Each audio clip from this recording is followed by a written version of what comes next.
The moment an older man stops explaining himself is usually the moment something inside the relationship has already gone quiet, and that night, Susan felt it before she understood it. Sometimes a man doesn't leave when the love is gone, Edward said, his voice calm enough to make the room feel even colder. Sometimes he leaves when the respect is. It was just after dinner in their Connecticut home, the kind of early evening when the dishes were still warm, the kitchen lights were soft, and everything should have felt ordinary. Susan stood by the counter with a dish towel in her hands, staring at him as if he had spoken in a language she had never bothered to learn. Edward was not a loud man, never had been. For more than 30 years, he had been the one who softened hard moments, who translated silence into reassurance, who turned tension into something livable before it could settle into the walls. He knew when to let things go, when to smile, when to say, "It's fine," even when it wasn't. But lately, something had changed in the way he carried himself. He still woke up early, still folded the newspaper, still poured his coffee into the same chipped mug he'd used for years, but the part of him that used to reach toward her had grown still. And Susan, who had once taken comfort in the steadiness of that reaching, had begun to confuse it with permanence. Just 10 minutes earlier, she had laughed off his feelings with a tone too light for the weight of what he had tried to say. She had called him sensitive in that casual way people do when they want to dismiss pain without sounding cruel. Edward did not argue. He did not defend himself. He did not raise his voice or ask to be understood. He only looked at her with the tired clarity of a man who had spent too many years making himself easier to love, then turned, walked out of the kitchen, and for the first time in their marriage, left the silence exactly where it was. Edward stood on the back porch with one hand wrapped around his coffee mug, though the coffee had already gone cold. The April air carried a light chill, and the porch boards creaked softly under his weight as he looked out over the dark yard without really seeing it. Inside, Susan moved around the kitchen in small, nervous motions, opening cabinets that did not need opening, wiping a counter that was already clean. She told herself he was just tired, that tomorrow would smooth this over the way tomorrow always had. But that was exactly what had begun to trouble her in recent months. Edward had always been the one who smoothed things over. He had spent years making life easier to live inside. He remembered birthdays without reminders, noticed when her back hurt before she said a word, filled her gas tank on cold mornings, and carried the emotional weight of ordinary days so quietly that it had almost disappeared from view. He had never needed applause for it. He had only needed it to mean something. And somewhere along the way, Susan had stopped seeing the difference between a man who was steady and a man who could absorb anything. For the first time, she began to sense that Edward was no longer asking whether he had been loved. He was asking whether he had been valued, and those were not the same thing. The next morning arrived with the same rituals that had shaped their marriage for decades, but something in them now felt hollow. Edward was already dressed when Susan came downstairs, wearing the navy sweater she had bought him 3 Christmases ago, standing at the stove with a quietness that did not invite conversation. He made eggs, toasted bread, and set her plate on the table with the same care he always had, yet there was no warmth reaching across the space between them, no small smile, no gentle comment about the weather, no familiar effort to make the morning feel lighter than it was. Susan sat down and watched him move through the kitchen with the calm precision of a man who had not become cruel, only distant in a way that felt far more serious. That was what unsettled her most. Edward was not punishing her. He was not trying to win. He was simply no longer stepping forward to rescue the closeness that used to depend on him. As he folded the newspaper and took his seat by the window, Susan began to think back over the last year, then the year before that, and she saw it all at once. The shorter answers, the tired eyes, the moments when he had spoken honestly and she had answered too quickly, too lightly, as if his inner life could wait until she was more comfortable hearing it. By late afternoon, the house had settled into that careful quiet that often follows words too important to take back. Susan found Edward in the garage, standing beside the workbench where he kept old tools in neat rows and coffee cans full of screws he had saved for years.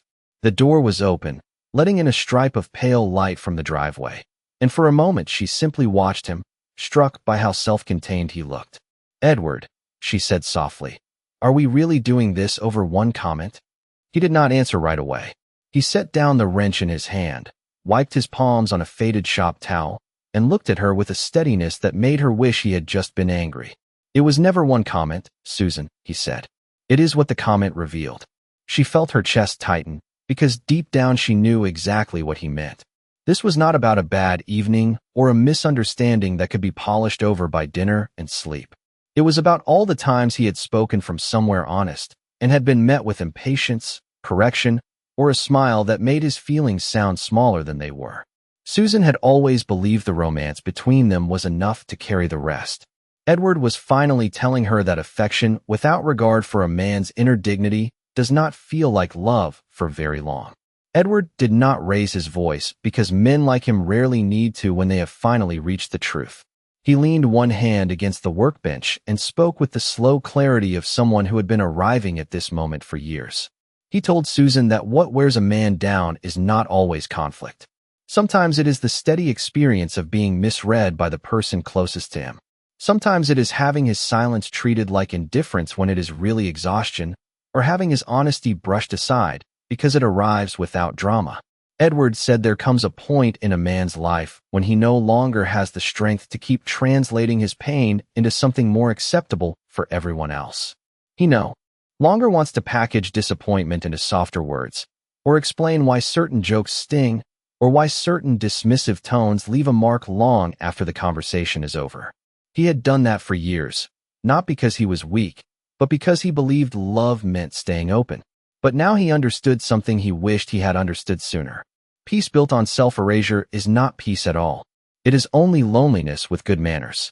Susan stood there without an answer, because for the first time she could hear that Edward had not been withdrawing from love.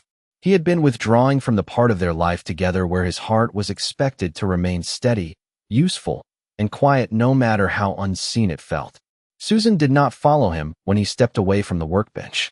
She stayed in the garage for a moment after he left, surrounded by the evidence of a life he had built with patient hands and almost no recognition for how much of himself had gone into keeping things steady. On the drive to the grocery store an hour later, she found herself noticing details she had not really seen in years. The gas tank was full because Edward had filled it the night before. The tire pressure light that had flashed last week was gone because he had taken care of it without mentioning it twice. Even the stack of reusable bags folded in the back seat had been placed there by him, clean and ready, because he was always thinking 3 steps ahead of the small inconveniences that made life harder.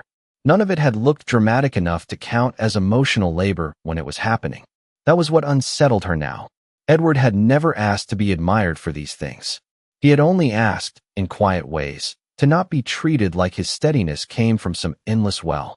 Walking through the bright aisles under cold fluorescent lights, Susan felt a strange ache rise in her chest. She was beginning to understand that what had made their marriage feel secure all these years was not luck, and it was not ease. It was Edward, choosing every day to carry more than she had ever truly named. That evening the house felt larger than it had any right to feel, as if the rooms themselves had noticed that Edward was no longer filling them in the same way. He was still there, still moving through the familiar spaces, still turning off lights, locking the back door, and setting the thermostat before bed. But he carried himself with a reserve that made Susan realize how much of his presence had once been emotional, not just physical. He was no longer reaching for her mood before she named it. He was no longer smoothing over the sharp edges of the day with small jokes, gentle questions, or the quiet instinct to bring warmth back into the room. And the absence of that effort was beginning to say more than any argument could have. Susan sat alone in the living room with the lamp on beside her, hearing the muted sound of Edward rinsing his coffee cup in the kitchen, and for the first time she understood that distance did not always begin with leaving. Sometimes it began when a man finally stopped abandoning himself in order to keep everyone else comfortable.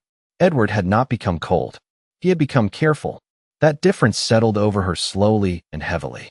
She began to see that what looked like withdrawal was really a boundary, and what felt sudden to her had probably taken root in him a long time ago, one dismissed feeling at a time.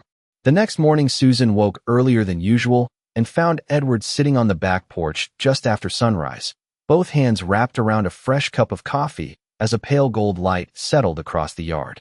The air was cool enough to make the wooden railing hold the night's chill, and for a few seconds she simply stood in the doorway, watching a man she had known for more than 30 years and realizing how easily familiarity can hide a person from view. She stepped outside without a speech prepared, without the protective certainty that had carried her through so many difficult conversations before. When she spoke, her voice was softer than he had heard from her in a long time. She told him she had been thinking about what he said, and that she finally understood he had not been asking for praise or perfection. He had been asking to be treated like his inner life mattered. Edward kept his eyes on the yard for a moment, then looked up at her with that same measured calm. Susan admitted that she had mistaken his steadiness for invulnerability, and his patience for proof that nothing she said could wound him deeply. The words were plain, but that was what made them real. For the first time in a very long while, she was not trying to win the moment or make it disappear. She was trying to meet him inside it, and Edward, though still guarded, did not look away. Edward let the silence rest between them for a few seconds, not as punishment, but as a sign that what came next mattered too much to rush. Then he nodded once, slowly, as if acknowledging not only her words, but the effort it had taken for her to finally say them plainly. He told Susan that at this stage of life, a man does not need grand promises nearly as much as he needs honesty he can feel, and respect that does not disappear the moment his emotions become inconvenient. He said he had not wanted distance for the sake of distance. He had only reached a place where continuing the old way felt like betraying himself.